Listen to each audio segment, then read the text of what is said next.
This is how sophisticated my research is. I've got this colleague, his initials are NA, and I call this a NA market indicator.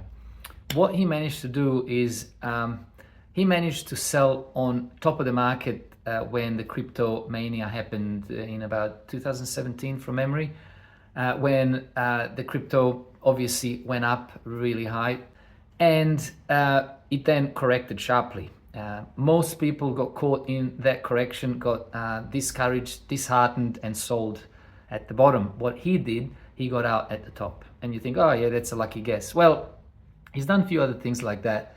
And he's, he's my colleague. We work in IT, so his gut feel is pretty good so far.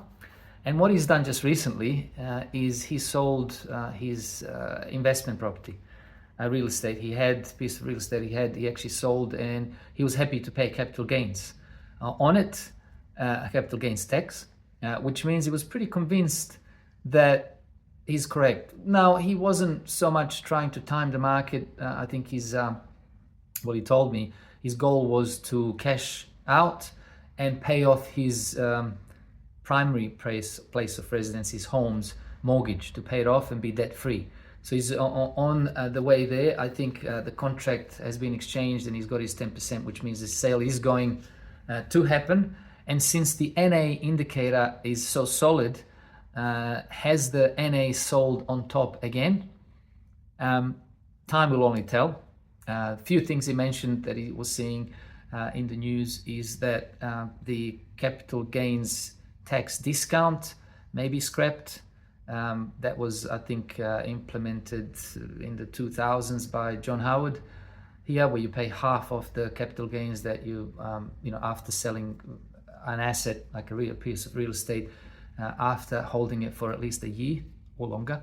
That's when you get the discount. And then the negative gearing benefit that most people and investors are using, that may be scrapped. But, there's been talk about this for a long time, so he's not counting on that. He just wanted to cash out, pay his tax, and pay off his main mortgage and be debt free, which is on the way of achieving probably within the next couple of months when the sale settles. Is this NA indicator, market indicator, going to be correct once again, or is the real estate just going to continue to go up? We're going to have the biggest real estate correction we've ever had here in the next 12 months.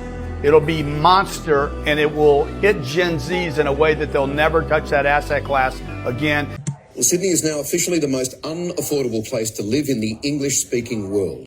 This is what $790,000 gets you in Fort Worth, Texas. This home is a perfect shape. Anywhere you stand inside your home, you have glass showing you your backyard. This is my dream bathroom. It's perfect. Stone on your entry, giant glass door, huge living space with vaulted ceilings. Everywhere you turn in this home, you have glass. This is my dream kitchen. Taj Mahal countertops. We love gas, hidden pantry, so much space in your pantry. Fireplace leading all the way up to your ceiling. Everywhere you stand in this home, you can see your backyard. Super long hallway leading into your primary. Fluted wood paneling on your wall. LED lights everywhere. A giant floating tub. Huge primary shower with all of your windows letting in so much light. Dual vanities with Taj Mahal countertops. This closet is perfect. Sliding glass door. Perfect for indoor, outdoor entertaining. This backyard is massive. This is what $3 million buys you in Sydney. Let's check it out. Alrighty, legends, this house is located in Woollahra, a suburb 5 k's east of the CBD. This single-story Victorian residence is a 3-bed, 1-bath home that sits on 174 square metres of land. This house has had a previous DA approval for a 2-story residence with 3 bedrooms, a study, along with side access for secure parking. And I know what you're thinking. You guys in Sydney are crazy. Why would you spend so much money on a dilapidated house like this? This is what $3.6 million buys you in Sydney. Let's check it out. Alrighty, legends, this house is located in Malabar, a suburb 12 k's southeast of the CBD. This is a 3-bed, 1-bath home that sits on roughly 500 square meters of land. So check it, this house doesn't look like much. If you're ever selling a house, sell it now. As fast as you could sell it. This economy is not going to get better, it's going to get worse. You're not going to have lower unemployment than you have right now. I have never once in my entire life lived in a house that I've owned. As far as I'm concerned, that would be insanity. I used to live in a house on the South Perth foreshore. It's a $4.5 million house. I paid $1,500 a week. $1,500, that works out to be $75,000 a year. Now, if I owned that house, $4.5 million house, it would have cost me about $225,000 in interest alone. I'm $150,000 better off by renting that house as compared to owning it. What do you reckon I do with $150,000? I invest it. Roughly, an investment property probably costs you 10 grand a year. That's 15 investment properties I could be running. Now, I do have some people go, oh, but someone comes around and check that it's clean 3 months a year. Don't really care. Oh, but I want to be able to paint my rooms. Do you think my landlord will have a problem if I ring him up and say, hey, I want to paint the rooms? I don't have any of the issues most people have, and I'm doing far better financially, okay? Now look, keep in mind, this is one of those things. I'm not necessarily saying you need to move out of your house, all right? So everyone can just calm down, okay? All I'm trying to do is I'm just trying to demonstrate the difference. People think of houses as like an asset, but in the end, you barely ever will sell your house to take the money out. You might downsize later in life. If absolutely needed, you might sell it. But generally speaking, your house is the lifestyle bank. Now, that is super important. So what do you do this all for? You want lifestyle. So do you sacrifice your future self having more money by having a house and having security earlier? I would argue those days are gone. What do you mean? I could do it because it was 3 times income. So a house was not expensive for me. So I could start paying it off a bit sooner and it became not a big deal. But now your mortgage is likely a huge amount versus your income.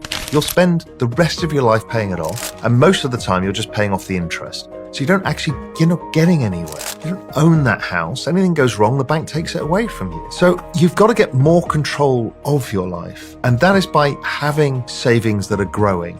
I rent an apartment in a higher rise in Melbourne, and I'd never buy in the block. I would never in a million years buy into that block because of the issues with it, but also the amenity, the outgoings. But it makes sense for me to rent best and live there. For context, like even on my own apartment, right? My owner bought it in 2017 off the plan for $1,070,000. The identical floor plan has just sold one above me, so supposedly better, for $940,000. Wow. So what's that, 130k gap? Plus stamps, plus holding costs. What would strata be in the building or your apartment? It's about $9,000 a year. Yeah. $9,000 a year. And has there been special levies? Yes, and there's about to be another one. It's like I just wouldn't, you wouldn't touch it. But also, I'm paying $750 a week in rent. Like I don't know what the gap is for my owner, but I reckon it's pretty good. I mean, let's assume you borrowed 100% of that $1 million. You're paying $65,000-$70,000 a year in just interest alone, plus your $9,000 a year for strata, plus your special levies on top. So you're really probably in the hole for $100, give or take. And you're paying $40,000 a year to be there. Yeah. Crazy. Yeah. And that's the power of rent investing, right? And then it's like if you look at, you have the $1 million to spend, you don't spend it on that property, you rent for $750. You then go spend that $1 on an investment property, of which potentially could get a higher rental yield. Yeah. So you get $800 or $900 a week for that. Yeah. The debt's then tax deductible. All of your expenses related to that property are then tax deductible. And sure, you are paying your rent with after-tax income, but you're getting a deduction on the $1 And you can still claim a portion of your rent if you've got home offices and all the rest of it. Why is living in Switzerland more cheaper than living in Australia? Let's find out. The property prices in Switzerland are surprisingly cheaper than Sydney, Australia. Look at this, 210k for an apartment and 1.35 million euro for a house. And look at it, it's double story. You can never find that in Sydney. To rent, it costs about $400 a week for a 4-bedroom apartment. And you can live close to the Swiss Alps, which is beautiful. And their transport is always on time. Their trains are like Swiss. Why is nobody talking about how insane it is that when you buy a house, it's celebrated in society like you've now made it in life? Most of the people who I know who bought a house have squeezed out their last dollar for the house deposit, and now they're living paycheck to paycheck, struggling to pay the mortgage. All because society says that if you own a house, you're now successful in life. One should not own the house that they live in. Can you explain that? Homes are a terrible investment. Warren Buffett owns one home. He has never in any of his millions of interviews ever attributed his wealth to a home. Elon Musk, richest man in the world, owns 0 homes. Owning a business, running a business, growing a business, contributing to a business is what creates wealth, not a house. Now, the audience is going to say, but where am I going to live? You're going to rent. You're going to rent where you live, and you're going to take the money that you would normally use to buy a house, and you're going to use that to build yourself, build your business, or invest in other real estate that pays you income. A house is a terrible, terrible investment, and I own 2 of them. Okay, how bad is it? It's okay, just say it. The numbers are really strong. What? The lending figures are looking really, really good. That can't be right. Average loan size is up, number of loans is up, arrears is up a little, but still pretty low. But our lending rates are so much higher than they used to be. I know. And the global economy is on the brink of recession.